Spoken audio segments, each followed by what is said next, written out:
본 방송에서 제공하는 투자 정보는 투자 판단에 대한 조언입니다. 방송에서 제공하는 주식의 가치, 가격 상승 및 하락에 대해서는 방송사에서 보장하지 않습니다.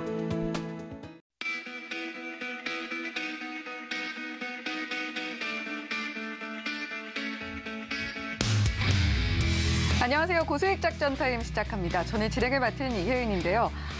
오늘은 좀 안녕하시냐라는 말씀을 건네기가 상당히 좀 조심스럽습니다.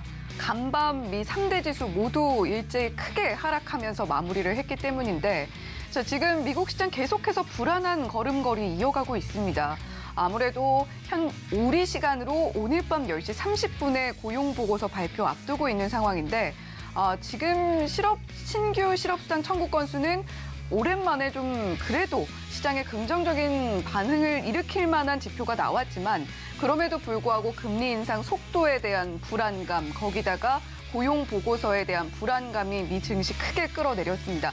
특히 나스닥이 2% 넘는 낙폭을 보였기 때문에 그리고 오늘 우리 시장은 또 금요일 시장을 맞이하고 변동성이 클 것으로 예상이 되기 때문에 오늘 좀 마음 단단히 먹고 우리 시장 대응을 해봐야겠다라는 생각이 드는 하루인데요. 그런 만큼 오늘 저희 고수익 작전 타임에서 더 꼼꼼하게 글로벌 이슈 분석해드리고 국내 증시 작전 세워드리도록 하겠습니다. 자, 그런 만큼 오늘 첫 번째로 더 인사 나눠볼 분은요. 루크투자연구소의 임순재 대표님 나와 계십니다. 안녕하세요. 네, 안녕하십니까. 네, 시장은 안녕하지 않지만 그래도 대표님께는 안녕하시냐고 여쭤봐야죠. 자, 지금 미 증시 앞서서 말씀드렸습니다만 3대 지수 모두 낙폭을 좀 크게 가져가고 있고 사실 이번 주 전반적으로 좀 증시 분위기가 좋지는 않은 것 같아요. 네, 간밤 그렇죠. 미증시 한번 정리하고 갈까요?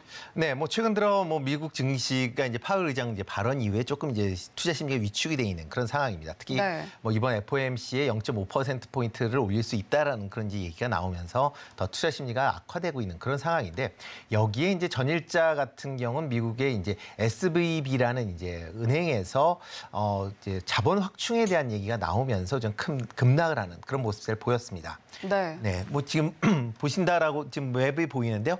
전체적으로 다 빠졌다라고 보시면 될 것 같고. 네, 빨갛네요. 네, 예, 다 전체적으로 다 빨갛습니다. 어제 같은 경우는 테슬라 같은 경우도 5% 넘게 빠졌고, 그다음에 애플이나 구글, 그다음에 MS 메타까지 전체적으로 다 많이 빠졌다라고 보시면 될 것 같은데요. 특히 이제 은행주들의 낙폭들이 좀 큰 그런 모습을 좀 보이고 있습니다.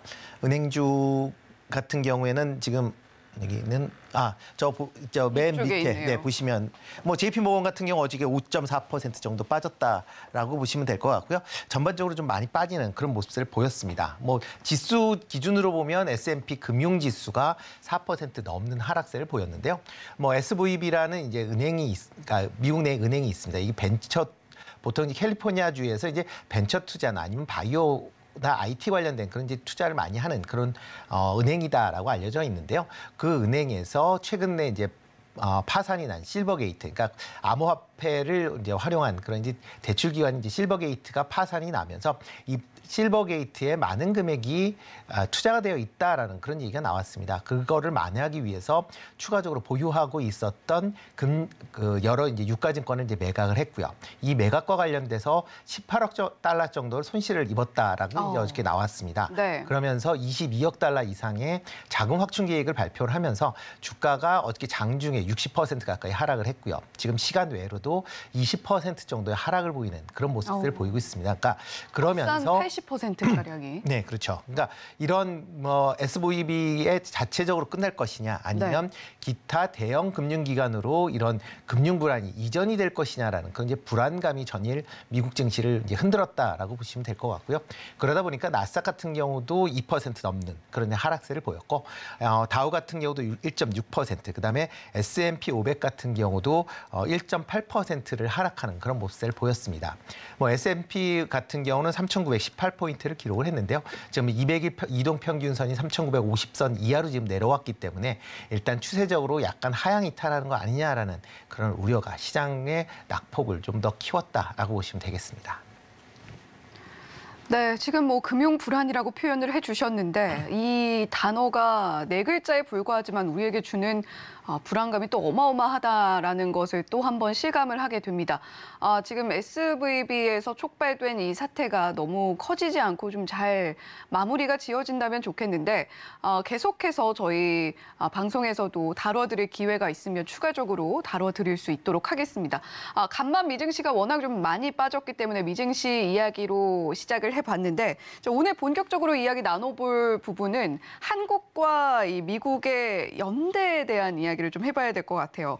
지금 중국에 대한 견제를 본격적으로 그리고 적극적으로 나서고 있는 미국인데 지금 한미가 손을 잡으면 지금 중국이 좀 긴장을 할 수밖에 없는 상황이잖아요. 지금 이 상황을 우리가 좀 어떻게 봐야 될까? 한국과 미국의 삼강연대, 거기에 뭐 일본까지 추가가 되는 경우도 있죠. 이 부분에 대해서 오늘 좀 이야기를 나눠볼 거잖아요. 네, 예, 그렇습니다. 뭐 최근에 이제 한미 동맹이 좀 더 강화되고 있다라고 보시면 될 것 같고요. 네. 여기에 최근 들어 윤석열 대통령이 이제 다음 달에 미국을 이제 국빈 방문한다라고 이제 얘기를 하면서 아마 한미가 동맹 관계는 지금보다 더 밀접하게 연관이 될 걸로 그렇게 예상을 하고 있습니다. 여기에 이제 정부가 이제 한일 관계도 지금 개선하겠다는 그런 의지를 강력하게 표현을 하면서 지금 일본 강제징용 피해자에 대한 제3자 배상에 관련된 것까지 지금 뭐 강하게 좀 밀어붙이고 있는 그런 상황이다라고 보시면 될 것 같고요. 뭐 이전에 그 화이트리스트에서도 좀 지금 반도체 쪽에서 변화의 움직임이 있고요. 그렇죠? 네, 예, 그렇죠. 뭐 이렇게 그런 식으로 해서 지금 뭐 한미일 이런 삼각의 어떤 공조를 좀 더 강화시키겠다라는 그런 이제 얘기들 많이 나오고 있습니다. 네. 이렇게 이제 한미일 관계가 이제 동맹이 이제 강화된다라고 하면 일단 중국이 상당히 이제 부담스럽게 생각을 할 수밖에 없다라고 보시면 될 것 같습니다. 특히 미국은 이제 중국을 경쟁국으로 이제 본격적으로 이제 삼으면서 상당히 이제 경제적인 제재나 뭐 이런 상황을 이제 하고 있는 그런 상황이고요. 특히 이제 반도체 중심으로 해서 중국에 대한 이제 첨단 기술의 그 발전 속도를 상당히 좀 늦추고자 하는 그런 이제 욕구가 상당히 강하다라고 보시면 될 것 같고요. 뭐 이와 관련돼서 반도체에 대한 뭐 여러 가지 제재 조항을 지금 하고 있는 그런 상황입니다.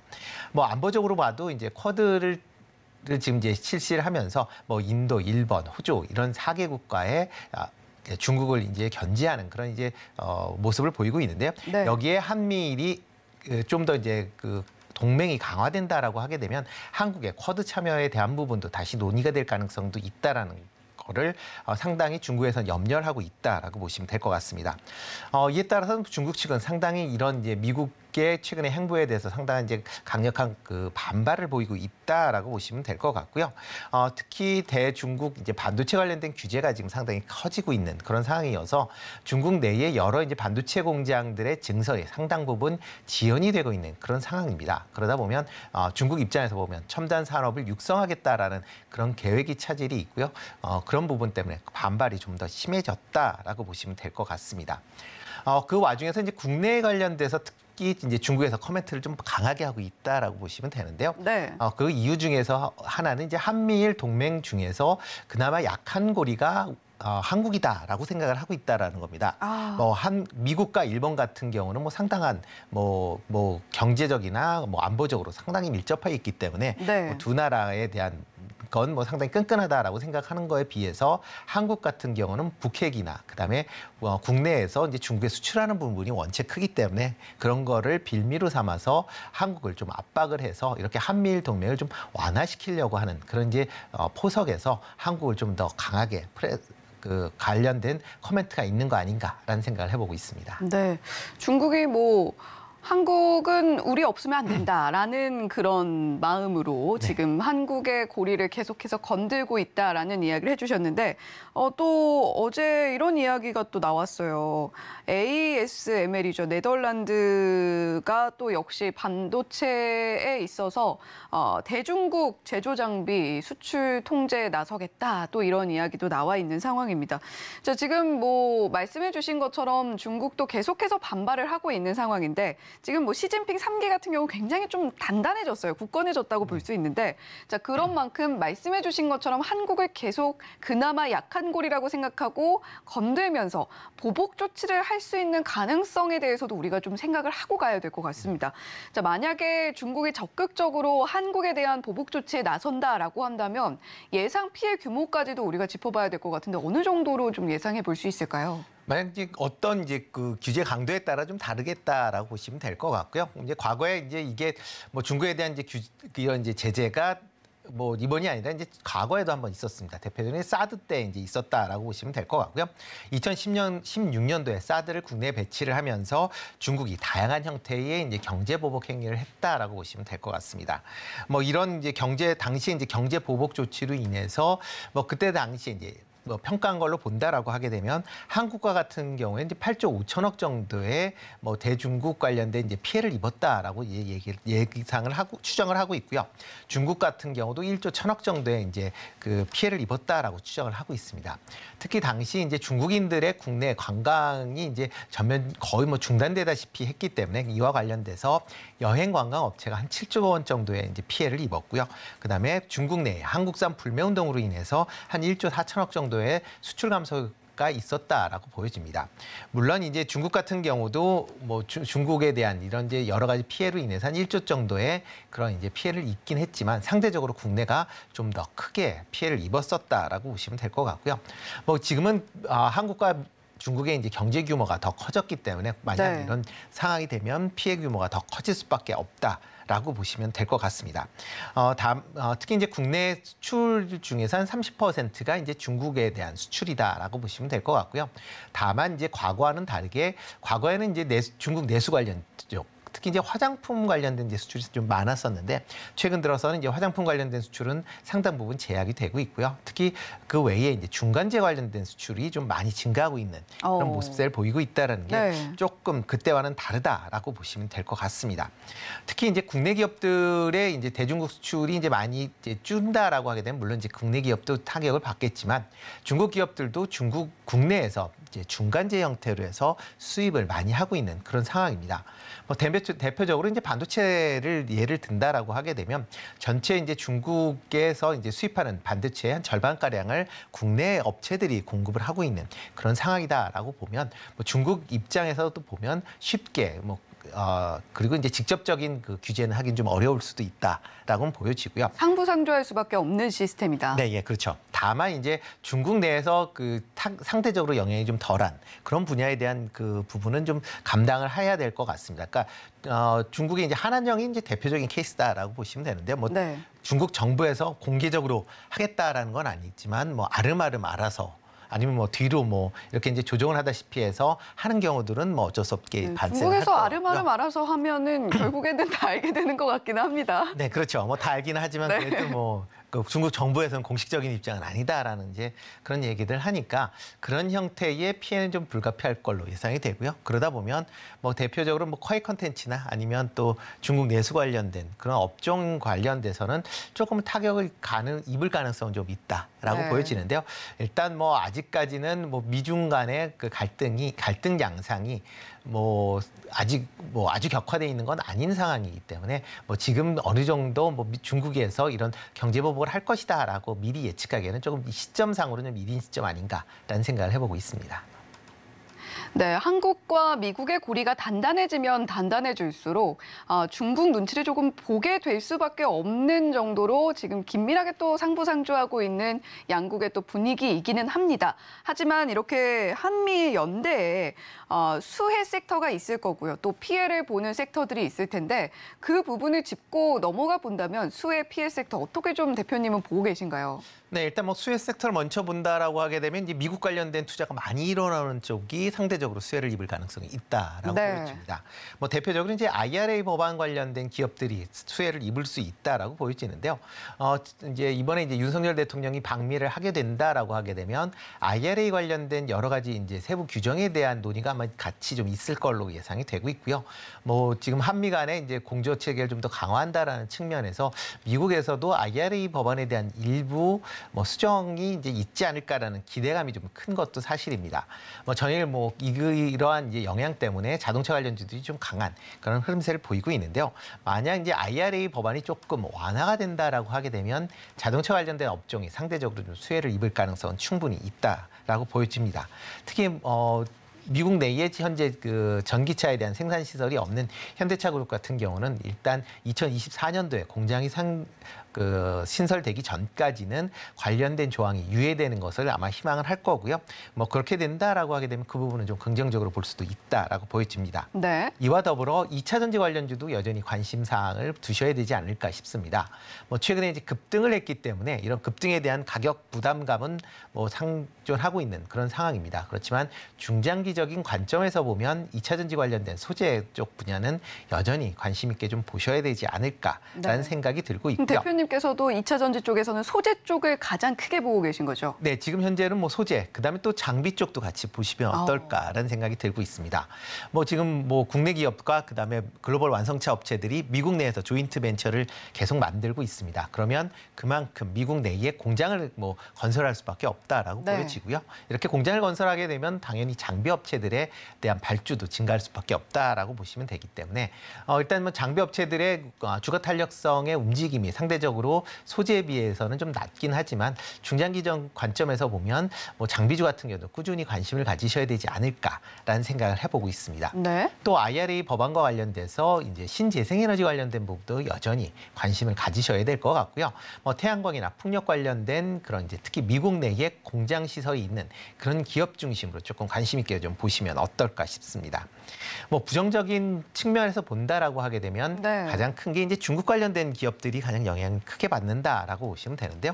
뭐 대표적으로 이제 리오프닝 관련주들이 가장 먼저로 타격을 만약 제재가 있다라고 하게 되면 이제 겨우 힘을 좀 내고 있는가 네, 그렇죠. 하는데. 이제 시작을 한다라고 보여지는데 만약 미중 갈등이 심화된다라고 했을 때는 뭐 관련된 부분야가 이제 우선적으로 좀 타격을 입을 가능성은 있다라고 보여집니다. 네. 특히 뭐 최근 들어 이제 조금 오를 기미가 보이는 뭐 카지노나 면세점 같은 경우는 중국의 리오프닝 관련돼서 중국 관광객들이 국내 유입에 대한 기대감 때문에 올랐는데요.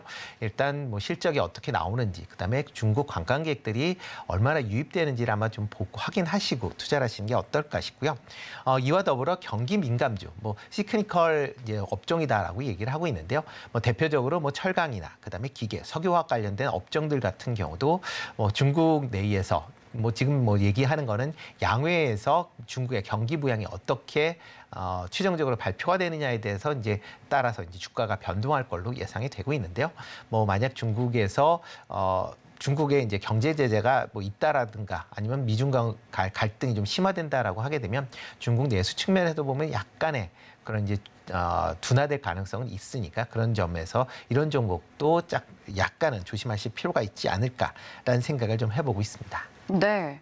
일단 한미의 고리가 단단해질 경우 수혜 섹터로 우리가 본다면 단연 또 2차 전지입니다. 2차 전지 임순재 대표님께서는 최근 정말 날아오르고 있는 소재주뿐만이 아니라 장비주 함께 보면 좋겠다라는 이야기 해주셨고 거기에 요즘에 뭐 태양광, 풍력, 신재생 에너지 관련도 조금씩 꿈틀거리고 있는데 이 부분도 한미 연결고리가 강력해질수록 탄력 받아줄 수 있다라는 이야기 해주셨고 중국과 조금 멀어지게 된다면 피해 섹터 경기 민감주들 있겠고요.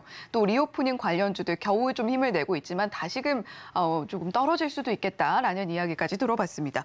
자, 그렇다면 지금 뭐 사실 많은 섹터들이 미국과 중국과 이런 눈치를 보면서 갈 수밖에 없는 상황이기는 합니다.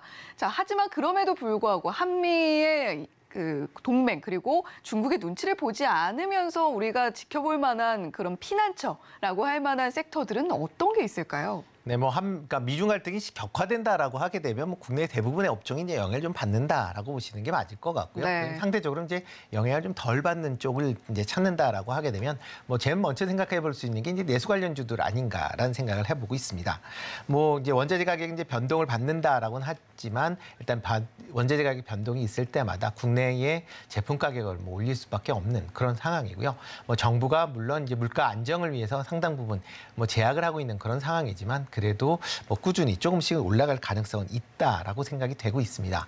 그렇기 때문에 이런 이제 내수 관련주, 특히 이제 음식료 관련주 쪽으로 조금 관심 있게 보시면 어떨까 싶고요. 뭐 일단 관심주는 아마 농심 조금 관심 있게 좀 보시면 좋을 것 같습니다. 네, 뭐 라면 관련된 뭐 그런 부분하고 이제 스낵 관련된 부분이 있기 때문에 특히 이제 뭐 경기가 이제 둔화되거나 이렇게 된다라고 해도 일단 뭐 먹는 부분에 대해서는 계속 소비가 이루어질 가능성은 충분히 있으니까요. 먹고 살아야죠. 그렇죠. 그렇기 때문에 이런 쪽은 계속 좀 관심 있게 좀 보시면 어떨까 싶고요. 이 외에 이제 2차 전지나 바이오 헬스 관련된 부분도 여전히 좀 관심을 가지실 필요가 있지 않을까 싶습니다. 일단 2차 전지 같은 경우는 우리나라가 이제 중국과는 다른 이제 그런 이제 배터리 형태를 갖고 있습니다. 삼원계 배터리를 사용하고 있기 때문에 중국과는 이제 경쟁에서 약간 이제 다른 시장을 차지하고 있다라고 보여지고요. 미국 시장 내에서도 포드가 LFP 배터리 공장을 만들겠다라고 얘기는 하고 있지만 아직 최종적으로 어떻게 결정될지는 좀 더 지켜봐야 되고요.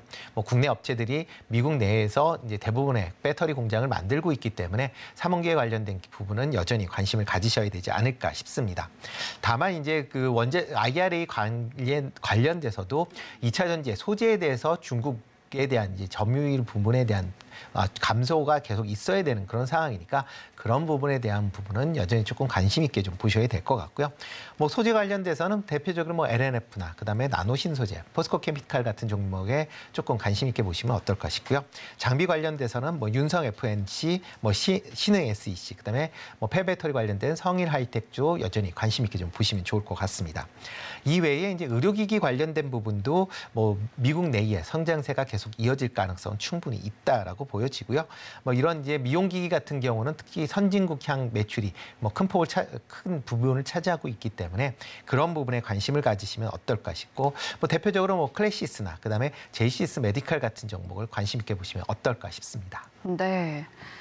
자, 지금 우리가 피난처로 삼을 수 있는 부분은 내수 쪽에 있을 수 있겠다라는 이야기 해주셨는데 오늘 반도체 이야기도 하고 또 중국과 한국과 미국의 이 복잡한 세법 안에서의 우리의 투자 전략 어떻게 짜가면 좋을지까지 이야기 나눠봤습니다. 자, 지금 대표님이랑 말씀드리는 동안에 속보가 또 하나 들어왔는데 1월 경상수지가 45억 달러가량 적자를 또 기록을 하게 되면서 한 달 만에 적자 전환을 하게 됐다라는 소식도 함께 들려오고 있으니까요. 이 부분도 함께 체크해 보시면 좋겠다라는 생각이 듭니다. 자, 대표님 오늘도 좋은 인사이트 감사합니다. 네, 고맙습니다. 네, 계속해서 고수익 작전 타임 이어가 보도록 하겠습니다. 자, 이번에는 이분과 연결해서 또 이야기 나눠봐야겠죠. 펀스탁TV의 황우준 외환시장 분석 연구원님 연결해서 이야기 나눠보도록 하겠습니다. 연구원님 어서 오세요. 네, 안녕하세요. 네, 연구원님 시간이 정말 빠르죠. 벌써 금요일입니다. 맞습니다. 엄청 빠르게 지나가고 있네요. 네, 이번 주 조금은 좀 힘든 장세를 지나고 있는 것 같기도 한데요. 자, 금요일인 만큼 다음 주에 또 우리가 현명한 투자를 이어가기 위해서 이번 주 증시를 정리를 좀 하고 가야 될 것 같습니다. 자, 이번 주 증시 전반적으로 어떻게 좀 보셨나요? 네, 이번 주 증시 참 변동성이 대단했던 주였던 것 같아요. 네, 월요일, 화요일 증시는 정말 뜨겁게 타올라주다가 이 수요일, 목요일을 시작으로 해서 갭으로 하락하는 모습까지 그 와중에서도 움직이는 섹터는 존재는 했다라는 건데 먼저 끝없이 상승할 것만 같았던 에코프로 형제의 조정이 시작이었죠. 월요일과 화요일 에코프로 이 두 형제는 정말 상승을 지켜보기만 했던 분들이 저 포함해서 상당히 많았을 것 같습니다. 대부분 투자자들이 참여하지 못했고 진입했던 날이 수요일이라 생각을 하게 되는데 이날을 기점으로 해서 귀신 같은 하락을 시작을 했죠. 에코프로의 상승의 주된 이유는 일부 증권사에서 장기간 쌓아놓은 공매도 물량이 이 쇼스퀴즈가 발생을 하면서 상승을 했다라는 전망이 지금 상당히 우세한 상황입니다. 또한 양극재 수요 또한 부각이 되면서 상당히 뜨겁게 타올라줬는데 이 수요일 미국 증시에 영향을 받아서 하락 출발하는 우리나라 증시의 하방 압력이 너무 강했던 탓일까요? 이제 하락을 천천히 하기 시작을 했는데 이제는 정말 그 상승의 끝이 아닌가 싶은 사건이 하나가 발생했습니다. 장마감 한 가지 공시가 에코프로 BM에 올라오게 되는데 그게 바로 김병훈 대표이사의 주식이 장내 매도가 된 사건입니다.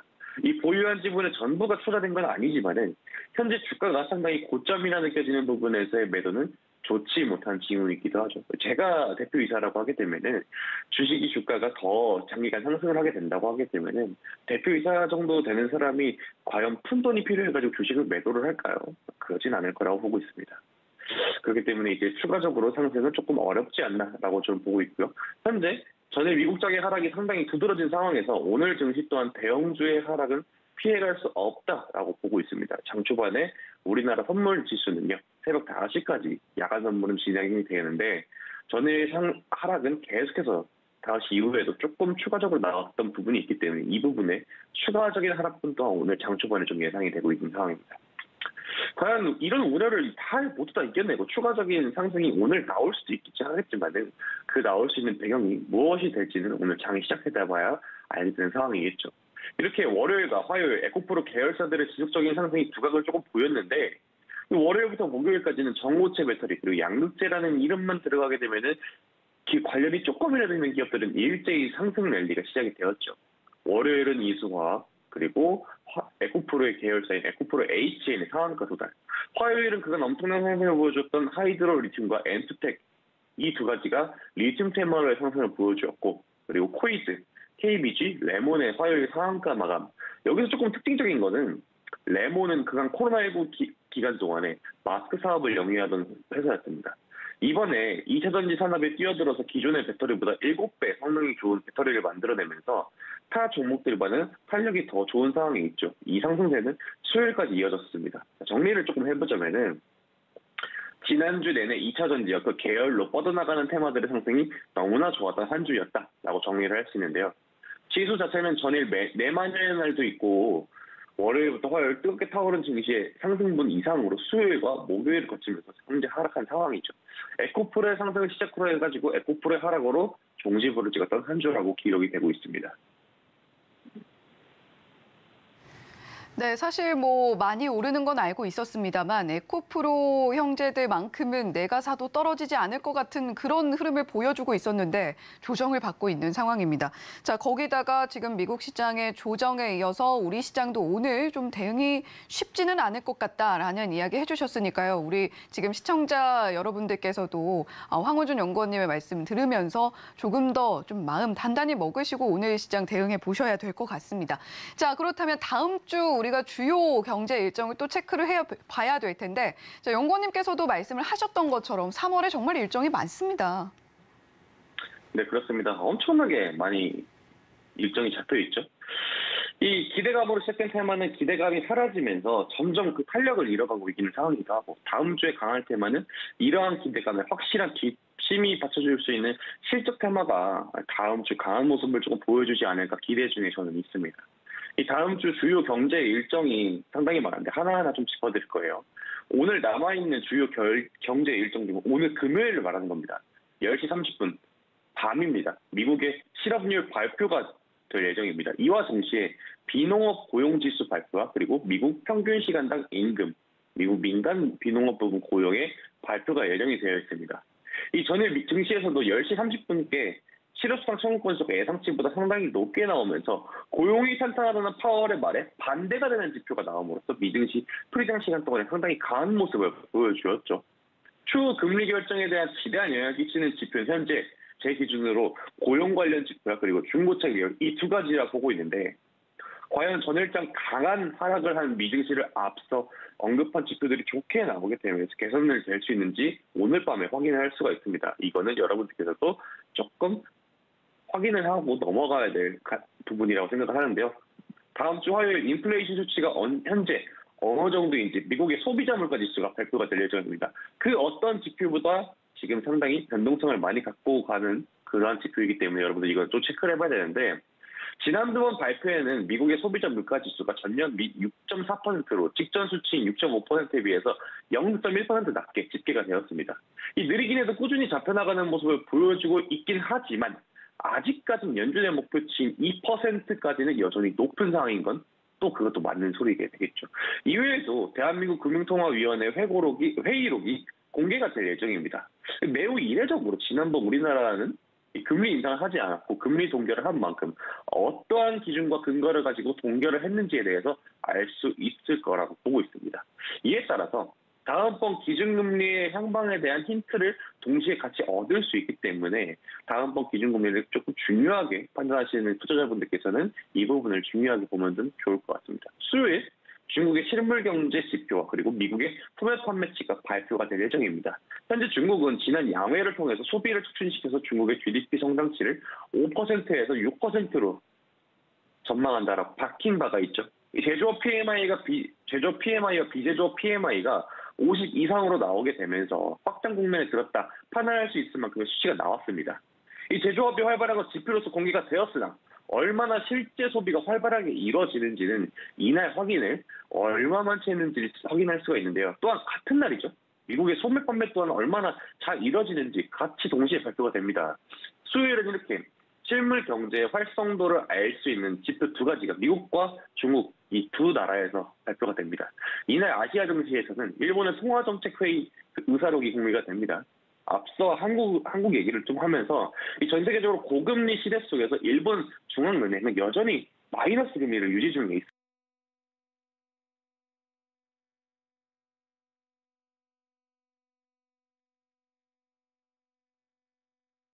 이 부분이 언제까지 지속이 될 수 있는지 지켜볼 수가 있겠는데요. 다음으로 16일이죠. 목요일이 됩니다. ECB 통화정책회의가 시작이 되는데 현재 유럽 국가들은 유로존을 다 가입해서 함께 뭉쳐있죠. 유럽 중앙은행이 ECB의 기준금리 결정을 한 국가에만 영향을 끼치는 게 아니라 유로존에 참가하고 있는 현재 모든 유럽 국가들의 영향력을 행사를 합니다.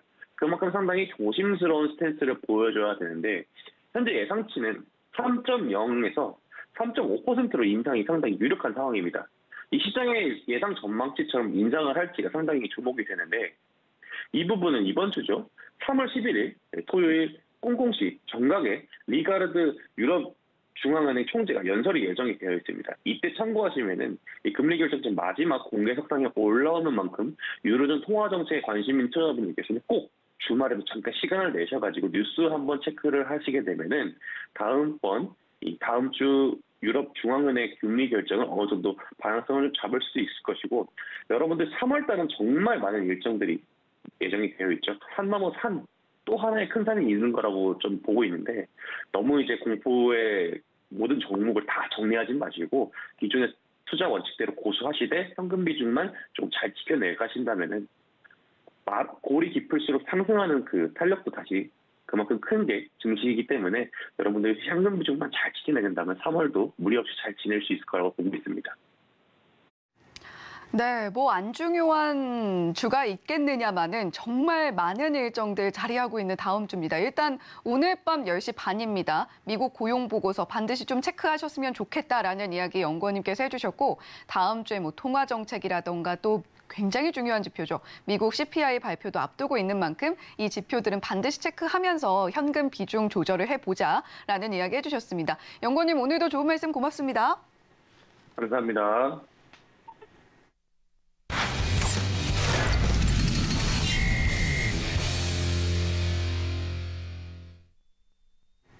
네, 고수익 작전 타임 계속해서 이어가 보도록 하겠습니다. 자, 이번에는 어떤 분과 이야기 나눠볼까요? 프레스티지 경영전략연구소의 반종민 소장님 모시고 이야기 나눠보도록 하겠습니다. 소장님 어서 오세요. 네, 반갑습니다. 네, 소장님 오늘 참 뭐 분위기가 일단은 조금은 어두침침합니다. 아무래도 간밤 미국 증시가 좀 많이 빠졌고 또 우리 시장도 조금은 불안한 모습 예상이 되고 있기 때문인데 자, 그럼에도 불구하고 우리가 좀 지켜볼 만한 섹터가 있습니다. 우주항공 섹터인데 최근에 수급도 좀 들어와주고 있고요. 지금 세계 각국에서도 우주 경쟁이 좀 본격화되고 있는 모습들 살펴볼 수가 있습니다. 지금 전반적인 현황 어떻게 좀 보고 계신가요?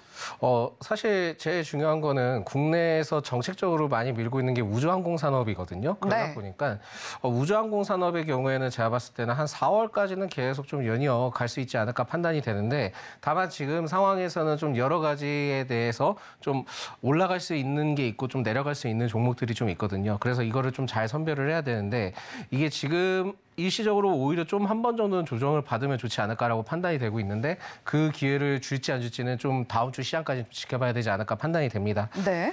사실 그 3월 지금 이번 달에 그 한미일 그 우주 발사체 그 실패와 관련된 부분에서 또한 중단과 관련된 이슈가 계속 부각되더라고요.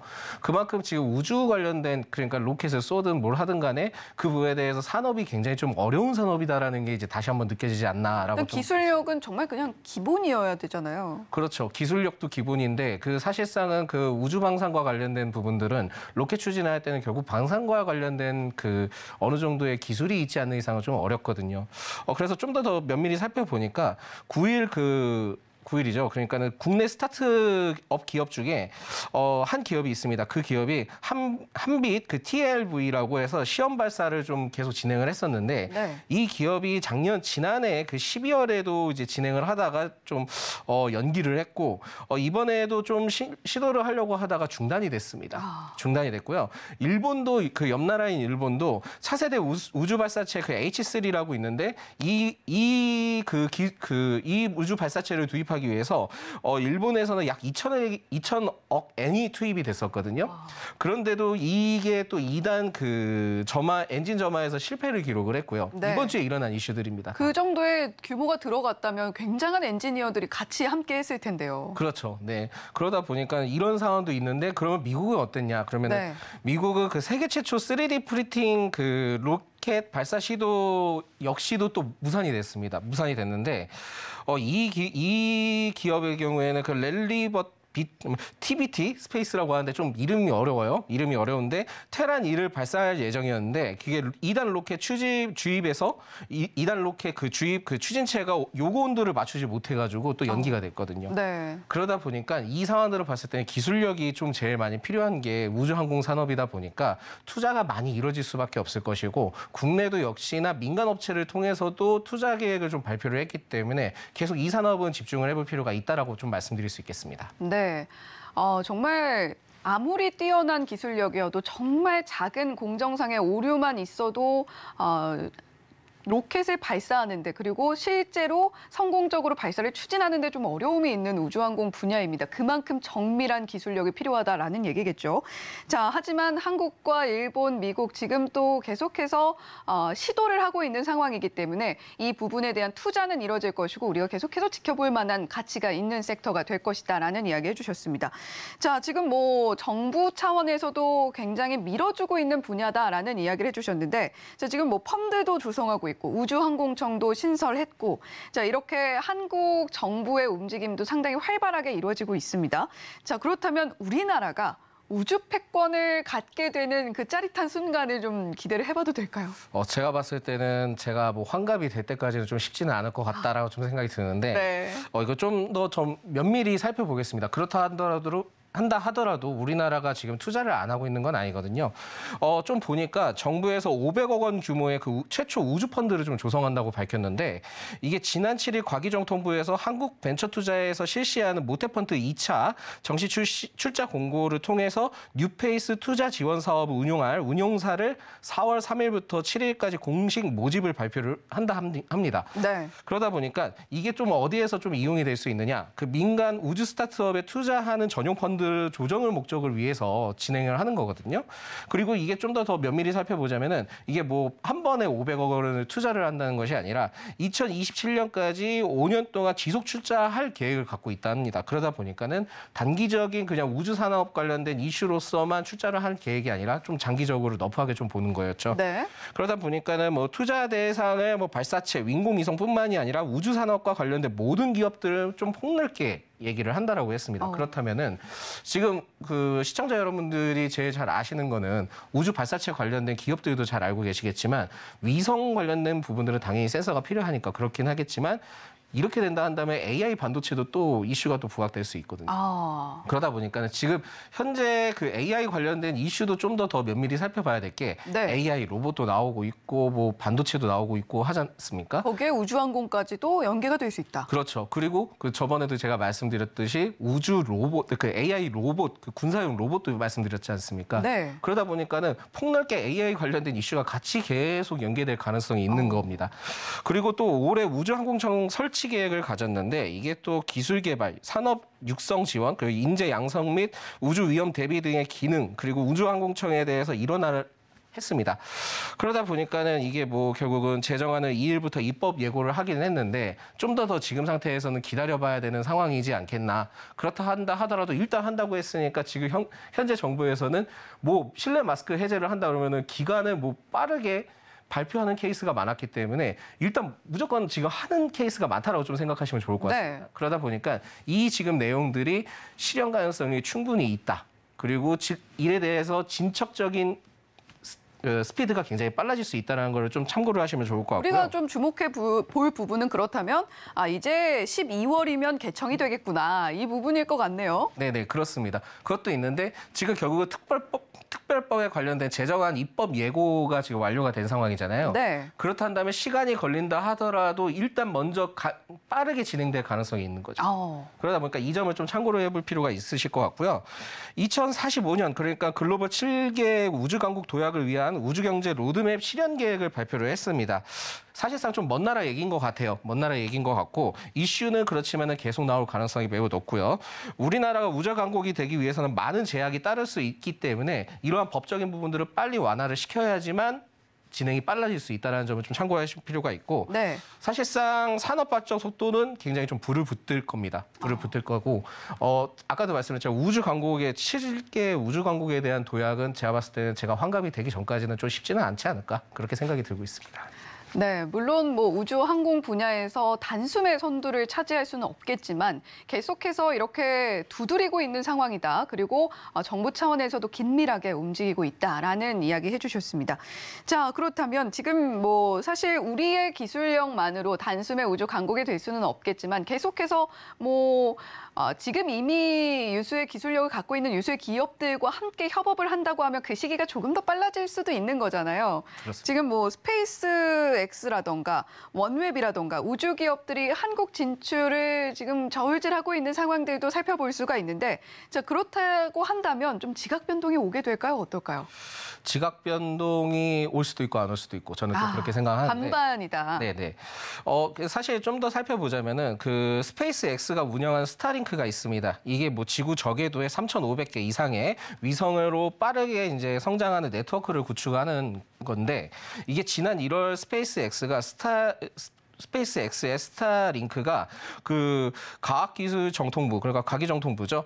기관통신 사업자 등의 등록을 좀 신청을 했고요. 이게 이제 2분기부터 서비스를 시작할 계획인데 사실상 B2C보다는 B2B 위주로 좀 많이 갈 가능성이 매우 높다라고 좀 말씀드릴 수 있겠고요. 네. 그게 왜 그러냐면은 국내 인터넷 요금이 더 저렴합니다.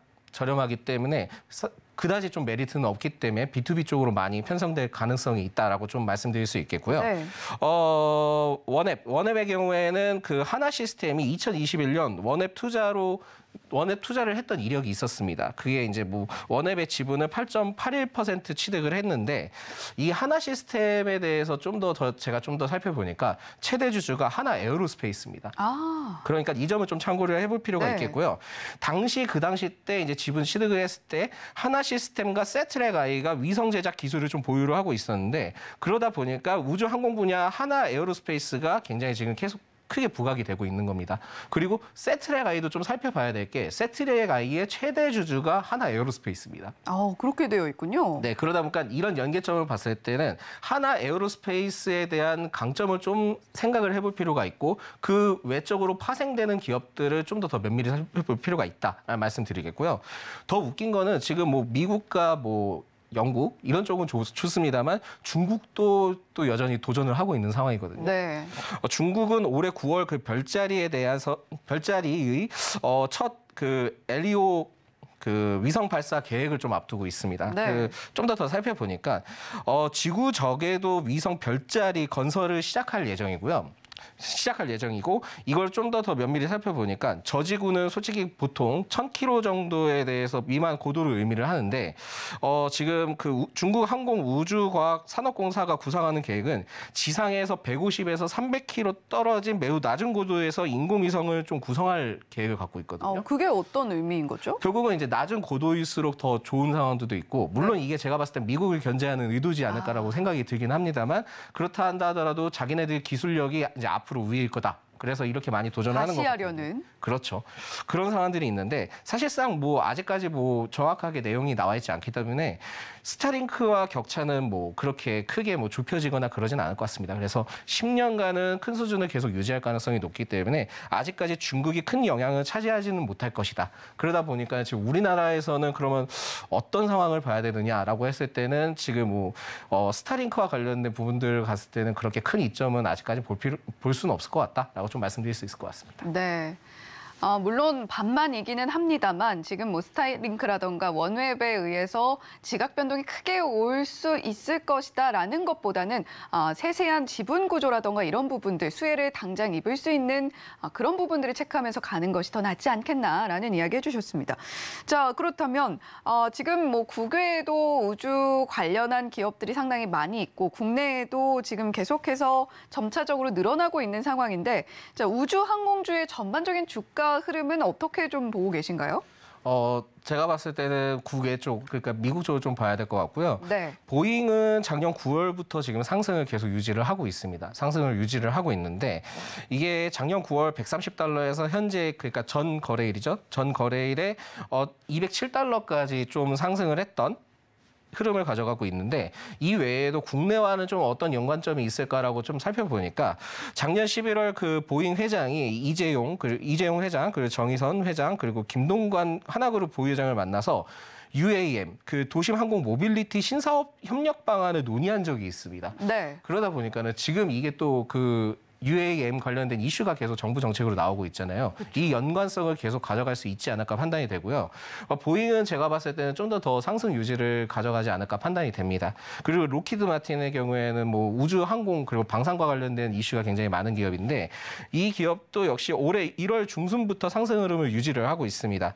그래서 1월 중순에 440달러에서 지금 현재 480달러를 돌파할 가능성이 있는 상황인데 이게 지난 7일 로키드 마틴과 한국 항공우주산업, 그러니까 카이 그리고 레드식스 에어로스페이스와 그 파트너십을 좀 발표를 했기 때문에 이 점을 참고를 했을 때는 우리나라 산업과도 좀 더 연계성을 가질 수 있지 않을까. 그렇다 하지만은 미국 산업이 워낙 크다 보니 미국의 시점에 따라 흘러갈 가능성이 매우 높고 국내 산업에 본격적으로 그 접목을 시켜서 올라가기에는 좀 시간이 걸릴 수 있다라는 말씀드리겠고요. 네.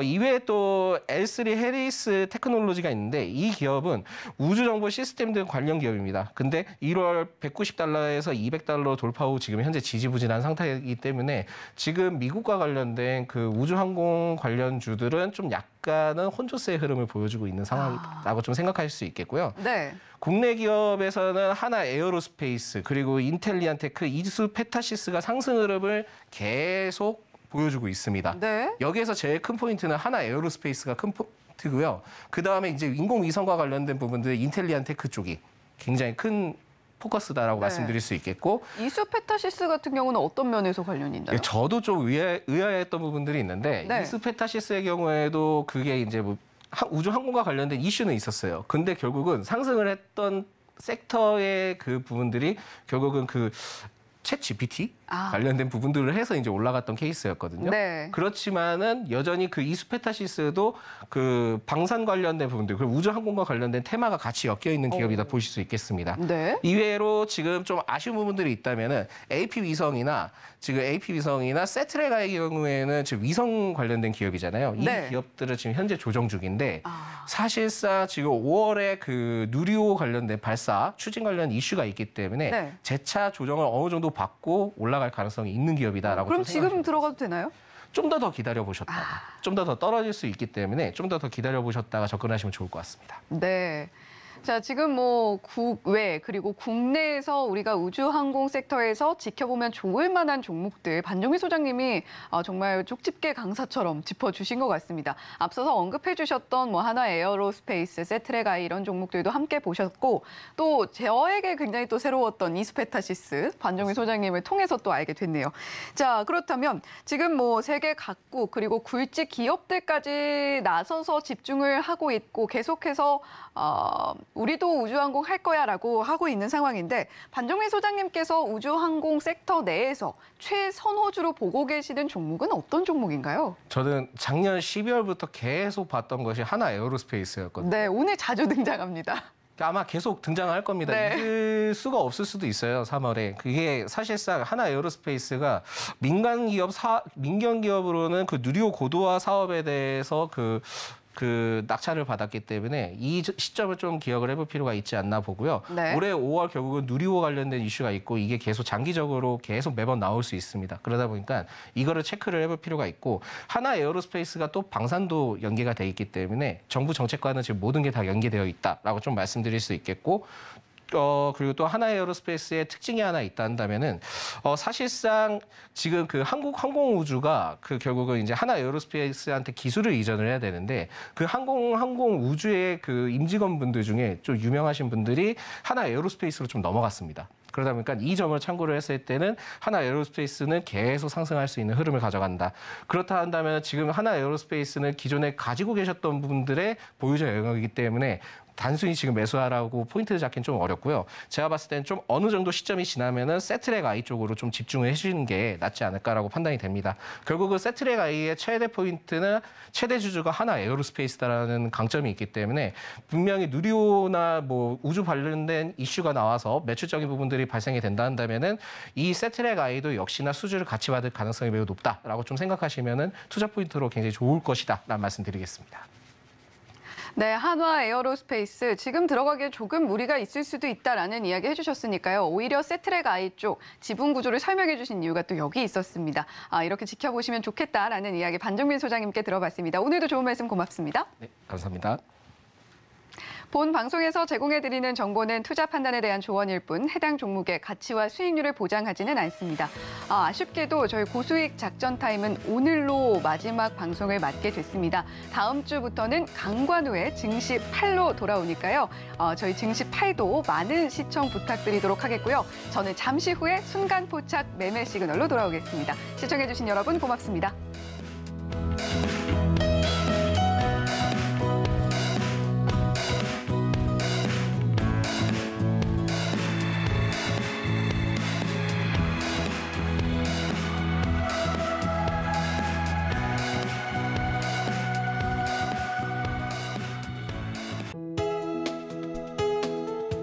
본 방송에서 제공하는 투자 정보는 투자 판단에 대한 조언입니다. 방송에서 제공하는 주식의 가치, 가격 상승 및 하락에 대해서는 방송사에서 보장하지 않습니다.